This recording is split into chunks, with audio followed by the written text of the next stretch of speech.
प्यारे बच्चों, आप सभी लोगों को हमारी तरफ से डीपी सिंह क्लासेस की तरफ से और डीपी सिंह क्लासेस के सभी टीचर की तरफ से नीट एग्जाम 2022 के लिए जो कल एग्जाम होने वाला है उसके लिए ढेर सारी शुभकामनाएं। प्यारे बच्चों, कल चूंकि एग्जाम है, नीट का एग्जाम 2 बजे से जो एग्जाम है उसके लिए आई होप आप लोग पूरा सिलेबस कंप्लीट रिवाइज कर लिए होंगे। Physics, chemistry, zoology, botany complete revision आप लोगों का हो गया होगा। और बेटा, जितने भी स्टूडेंट्स एग्जाम दे रहे हैं सबको अच्छा खासा एग्जाम में बेटा एग्जाम के पहले डर लगता है, घबराहट होता है। तो एक अच्छे योद्धा को डरना भी चाहिए। ठीक है, डर लग रहा है, कोई टेंशन नहीं है। घबराहट हो रहा है, लगने दो, डर लगने दो, लेकिन मन में टेंशन नहीं होना चाहिए। एग्जाम को लेकर के प्रेशर नहीं रहना चाहिए। मन में टेंशन रहेगा, प्रेशर रहेगा तो तब मामला बेटा घबराएगा। इसलिए जो भी आप लोग पढ़ाई किए हैं निश्चित एग्जाम में आपका काम देगा। कभी कभी जैसे महसूस होता है कि कल एग्जाम है, इतना सब रिवाइज किए, है ना, सब भूल रहा है। कुछ भी नहीं भूलता है बेटा। जो आप पढ़े हो एग्जाम में जैसे क्वेश्चन आएगा निश्चित है वो आपका याद आ जाएगा। उसके लिए एकदम मन में आप लोग टेंशन न लीजिएगा और मन को प्रसन्न रखते हुए आप लोग बेटा एग्जाम दीजिएगा। एग्जाम को हमेशा एक उत्सव के रूप में मनाना चाहिए, त्योहार के रूप में मनाना चाहिए।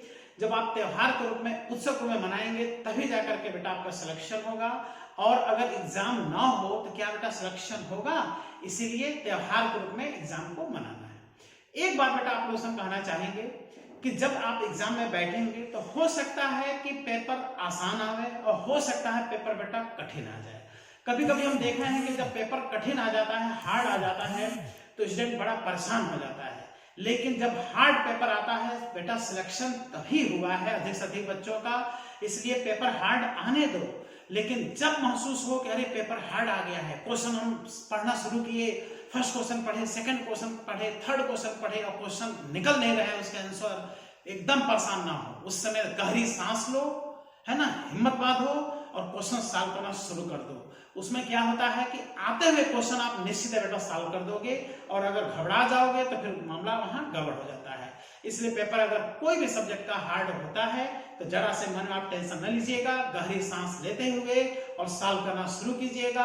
आप देखेंगे जितने क्वेश्चन आपके आ रहे हैं निश्चित बेटा आप उसको सॉल्व कर देंगे और निश्चित है बेटा सफलता मिलेगा, सिलेक्शन मिलेगा। हाँ बेटा, एक बात और बताना चाह रहे हैं कि आप नीट एग्जाम कल जो देने जा रहे हैं इसमें एकदम टाइम से आपको एग्जामिनेशन हॉल पे पहुंचना है, समय से पहुंच जाना है, घबराहट में नहीं पहुंचना है। ठीक ना, कभी कभी ट्रैफिक जाम रहता है, उसके वजह से भी लेट हो जाता है जाने में, तो इसमें बहुत ही घबराहट होने लगती है। इसलिए समय से अपने रूम से निकलिए, पूरी व्यवस्था के साथ निकलिए, ठीक ना, जिससे कि कहीं कोई समस्या आपको ना आवे। और एग्जाम में एक बात का और याद रखिएगा कि जो बायोलॉजी का पेपर है इसको कम से कम समय में, कम से कम आधे घंटे में मिनिमम आपको सॉल्व कर लेना है। और बायोलॉजी का जो आधे घंटे का जो टाइम है उसको फिजिक्स और केमिस्ट्री में देना है। जो ऐसा करेगा बेटा सिलेक्शन उसी का होगा। और जो स्टूडेंट बायो में ज्यादा समय दे दिया, 1 घंटा या उससे ज्यादा समय दे दिया, निश्चित है उसका सिलेक्शन रुक जाएगा।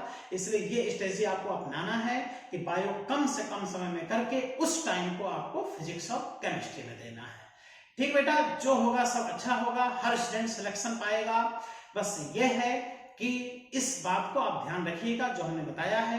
तो एक बार फिर हमारी तरफ से कल एग्जामिनेशन के लिए सारे बच्चों को जो भी नीट एग्जाम देने जा रहे हैं, all the best. Thank you बेटा, ऑल द बेस्ट फिर से सबको। बाय बाय बच्चों।